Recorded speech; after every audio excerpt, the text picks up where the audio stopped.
Hey, welcome to David's Life and Observation with your host, David Welch. Um, so, I've been saying it's coming. Medical martial law is finally here, people. And the prognosis is it's going to be a while. So, for those who are hardcore constitutionalists out there, um, this is the biggest infringement campaign on your rights that I've ever seen. And it's over a virus that's not even close to as deadly as some others. And it's only deadly to the community in power, meaning senators, congressmen, um, the president, and all the established older geriatrics in charge of the banking industry, Microsoft, pretty much everybody in power currently is at threat from the coronavirus. A lot of the older actors, the established, pedophile ring that is, the acting community. So they're the ones that are truly in danger, and they've gone to the lengths of instituting a medical martial law in states like California, Texas. What other states, babe? Washington and Florida, I think. Washington, Florida. So, and I believe New York. So, the institution of the medical martial law is indicative of something I've been saying quite a while ago. And there are people out there that are just outright not complying, which is great. But there needs to be organization, and people need to band together, or the occupying force that is our current police system will win. And they're even deploying the National Guard, which, if you're an activated serviceman and you're trying to do a couple things like go into people's houses to confiscate guns, or if you're allowing this medical martial law to ensue, you're part of the problem and you're not protected. Sorry. Those who are former servicemen that are law enforcement right now, if you're not speaking up and out against this, then you're a piece of shit too, and you deserve what's coming when people start to fight back. And the kid gloves are off, guys. The medical martial law is something that's unconstitutional. I don't feel the coronavirus warrants medical martial law. Do people need to take precautions? Sure. But to declare a martial law in the United States is an act of war against the people. And it doesn't it's not going to save lives by forcing people to stay in their homes when they have no money, no resources, no recourse against people holding their debts, and the government's not going to help you. The government's not going to help you buy food. They're not going to help you get on deal with recent unemployment. They're not going to help. And sending people $1,000 is a drop in the bucket compared to what people will need. And then we're not even dealing with the further ramifications of this. Like the further ramifications, everything's kind of like okay right now, but that's this week. Going into next week, going into the second week, or even if it stretches into a month, we're going to be looking at some dire situations and people, and there's no way the government can hold a martial law that long. If they want to, they're going to see uprisings like Venezuela, the Arab Spring in Egypt, and a couple other places. They're going to see revolution type of mobilization of people because the system is so disrupted that people are in scarcity. Now, speaking from my family, we've closed ranks. Like we've brought in, I think we are at 9 individuals in my family right now that are all at one house, and we're good. None of us are sick. None of us have the coronavirus or even symptoms right now. But we have I think enough supplies to maybe get us through for about 3 weeks, 3.5 weeks. And that's it. That's the extent of our supplies. And then instituting a martial law with people who have fewer resources or less money or less ability to stock up. There's only one place that they're going to be able to go, and that's in jails. Or that's in makeshift, cages that the government will construct in order to put people in. And they're going to get fined. And they're going to get put into the prison industrial complex, and the rate of recidivism out of that is next to nothing. What are you going to do with the standing state of our homeless community? Good question. I'll tell you what, they're not going to do jack shit. They're going to bully them into one shelter or another and then lock the door and say, hey, hopefully you survive. The American people deserve better than this. The American people, and we already see it. The only people who have testing kits in mass are the fucking rich and the elites. Every one of them's gotten tested or can get tested multiple times because they have access to it. Whereas the general public, there aren't enough kits, period, to test everybody. So anybody even with even a remote symptom is at risk because they have no access to basic health care. So one thing I heard consistently that the coronavirus pandemic or epidemic, whatever you want to call it, has highlighted very big weaknesses in our infrastructure. One being with healthcare, the other being with mechanisms in place to deal with kind of a situation like this. So the screamings and screenings of the CDC for the last 5 fucking years has not been enough. The reports say, no, we can't handle it. But we finally have something that they regard, that the establishment regards as a severe threat. They are not able to handle it. And their response to this is to force individuals out of work into a structure of some kind and then being told you're not allowed out. And in Texas, apparently you need a special card. Like, and I'm going to love saying this, but look how liberal and socialist our Republicans are during this coronavirus situation. You are not conservative. You are not remotely American or Republican. You are a fucking liberal socialist, and you hate it. Look how socialism mentality, we have to have your papers. They need to be checked by goose-stepping police Nazis that are on the streets right now. And look at being told by the Gestapo that you need to stay indoors. And then you need to turn over your weapons. Well, if that's not some socialist shit, I mean, this is a Democrat liberal wet dream, and the Republicans are falling right in line. Like, yeah, we need to do this. Zeke Heil, yeah, because they want to be protected. It's so funny how quick these conservative Republican Americans are as soon as shit hits the fan. Oh no, they're ready to turn over documents. And one good thing I have seen out of this coronavirus situation is people are buying weapons and ammo in mass, which is great, because it's going to be those individuals that when shit hits the fan, or if they're done dealing with the nonsense, they're going to start fighting back, and they're going to have the arsenal to do it. And good on them. But the shitty thing, as for them, they're going to have a clear documentation. The government's going to have a clear documentation of those who have weapons, their location, how many weapons, how much ammo. Because if you think that they're not going to keep track of those records, you are sadly mistaken.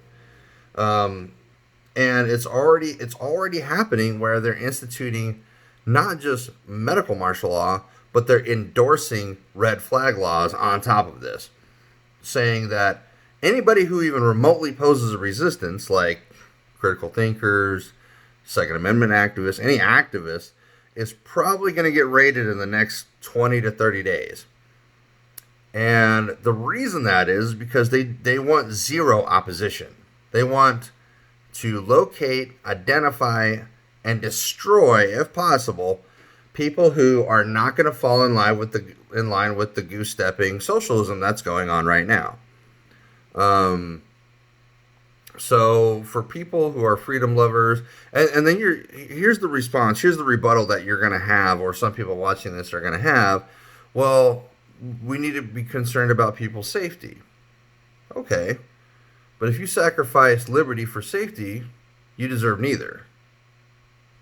I mean, if you're young, you're fit, you have no, respiratory issues, they should be the ones being able to go to work, being able to do whatever they can, and then, of course, limit access to seniors. If the seniors want to be protected, if the children want to be protected, then it should be incumbent upon them, individually, to put themselves in a situation to not get sick, to barricade themselves and have the same, COVID-19 policies that are being instituted right now, but on them. And even if you're young and you're fit, and if you choose to go ahead and, barricade yourself because you're concerned about other safety, okay, that's on you. But to institute a medical martial law and force people at the behest of, or at the threat of violence into their homes, well, then that's crossing the line. Because look at other countries that are bullying people into their homes. The possibility and probability that people are going to die is much higher. And here's what they're not taking into account. Italians, Chinese, and a lot of other countries like Iran that's being affected too. Heavy smoking community. Really big smoking community. And they are already going to have respiratory problems. They're going to have problems dealing with COVID-19 because it attacks the respiratory system specifically. So for those countries to have a high mortality rate, it makes sense because of the amount of tobacco that they consume, the amount of smoke that they inhale and damage their own respiratory system. So am I saying that it's okay for that to happen? Oh my gosh, that was a good sneeze. I'm going to douse myself in Lysol in a minute. But here's what I'm saying is they have instituted a medical martial law that's not going to stomp out the virus because people won't have enough resources to combat or survive the situation. There's not enough kits, or it seems like every other country has enough kits to test the populace, but America. It's amazing that we have the best healthcare system in the world that can't fight a simple virus, or even test for it. Like if we're woefully under or ill-equipped to even test for it, instituting a medical martial law is not the logical next step. It's to, hey, we are concerned about our seniors. We are concerned about those likely to be affected. Let's go ahead and quarantine their ass, or let's go ahead and give them the option to quarantine themselves. That would be a more logical step because the kids that are having fun on spring break, the young men and women that are wanting to go to bars and cool off because they've had a, shitty work week, now those individuals are entirely out of a job. They are being forced to deal with resources that aren't readily available, and they're forced to close ranks anyway just to survive. So that exacerbated and definitely made the situation worse.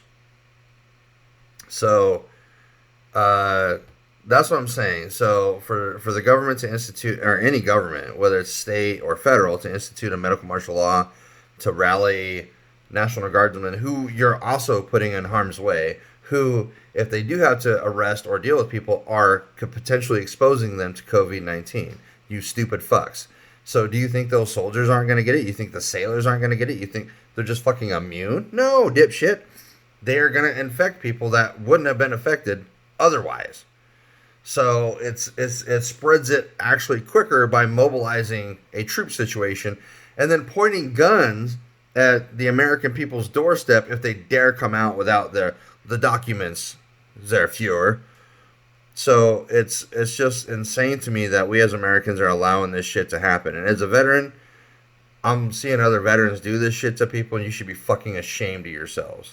You shouldn't even call yourself a veteran. You shouldn't call yourself a service member. You should fucking lay down your weapons and go to motherfucking Canada because you a bitch and you don't deserve to wear that fucking uniform. You don't deserve to call yourself an American veteran. That's not what we're here for. We're a volunteer service that's here to fight wars, not fucking fight our own people. And this doesn't rise to the occasion that we need to fucking put people on fucking lockdown. Thought we were a free country. But what we're seeing is a motherfucking Red Dawn in our own fucking country. By the Red Dawn, fucking Donald Trump. And I thought, and I have really been supporting a lot of his actions up until now. To allow this shit to happen in his country, like, is beyond me. You know, like, to allow states, and for people in those states to allow a medical martial law to be instituted, you're fucking cowards. Cowards to allow the Democrats and the Republican socialists to fucking do that to you. How dare you call yourself Americans when you allow them to restrict your movements and say, hey, you got to quarantine yourself with no fucking resources or very little resources, and if you come out of your fucking house, we're going to fucking arrest you or potentially shoot you if you dare arm yourself. That's some cowardly shit. What's the next flu season going to look like? You're going to get the flu and then automatically fucking goose step right into your own fucking house while they mobilize even more, have more power, have more outreach, have more guns, have more ammo because they're taking it away from citizens? Are you going to allow all that to fucking happen? Now, I could see people on the inverse argument like, well, we're just concerned with everybody's safety and we just don't want people to get sick. Bitch, people get sick every day and there are more numbers die from obesity, more numbers die from the regular flu than what has happened so far. And people die from a myriad of other things. Car accidents, house accidents, police killing people. You know, I mean, the numbers are not on your side when it comes to the damage that this really inflicts. And what's going on is the elites who are of age to be affected are freaking out.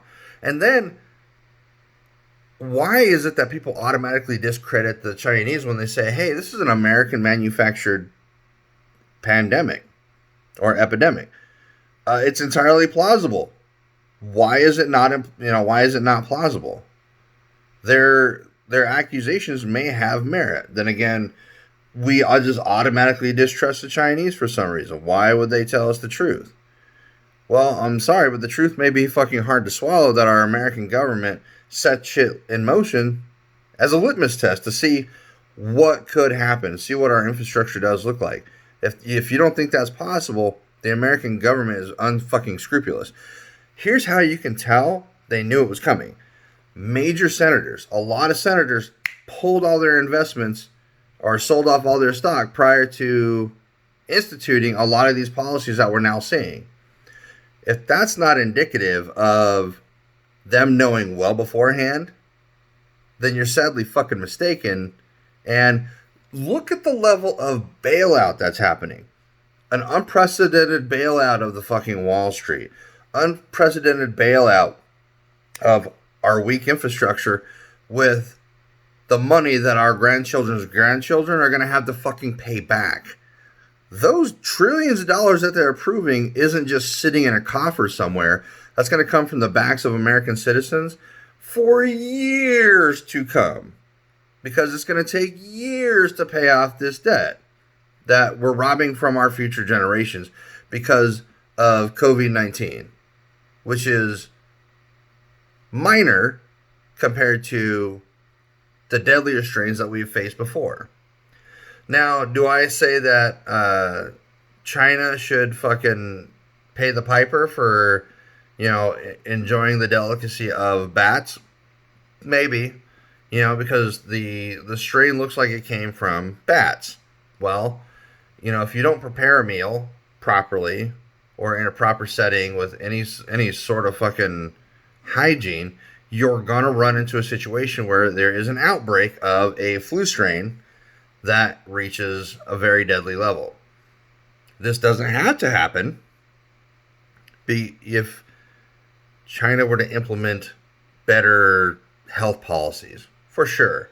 Americans need to shore up our infrastructure, and this is a good way to do it. Okay, I get it. But at the same time, I will never agree with a medical martial law in this country. Unless there's an actual zombie fucking apocalypse, then yeah, I can see, closing off whole fucking towns with no access. Yeah, but this isn't a zombie apocalypse. This is a litmus test for a zombie apocalypse. That's what this is. And I don't know what doctors are cooking up these days to fucking get to do population control. But this may be a effort to control the population with a serious virus. And I'm not discounting the seriousness of COVID-19. What I am discounting is the reaction to this by the community at large and them not instituting steps to protect those who are most likely to be affected. Those who are immune compromised already, and those who are elderly and have respiratory problems, or those in general who have respiratory issues because they partake in particular activities that affect their respiratory system. Again, this is David's Life and Observation. If you like the video, please like and subscribe. Comment down below. If you don't like it, great. Comment down below. Tell me what you didn't like. And tell me what I'm missing. If I'm missing, some clear data that supports the level of pandemic, in this issue as far as medical martial law, I want to see those arguments, and I want to hear the arguments from people who are conservatives, who are Republicans, that are backing this, because now you're endorsing medical martial law, which is a socialist construct. It's socialism. In the state of Texas, one of the most Republican states there could possibly be, one of the most conservative states there are, you're instituting very socialist practices, making people show ID or have a card in order to work or do their daily activities. We are red donning each other and are red donning ourselves, and it's disgusting.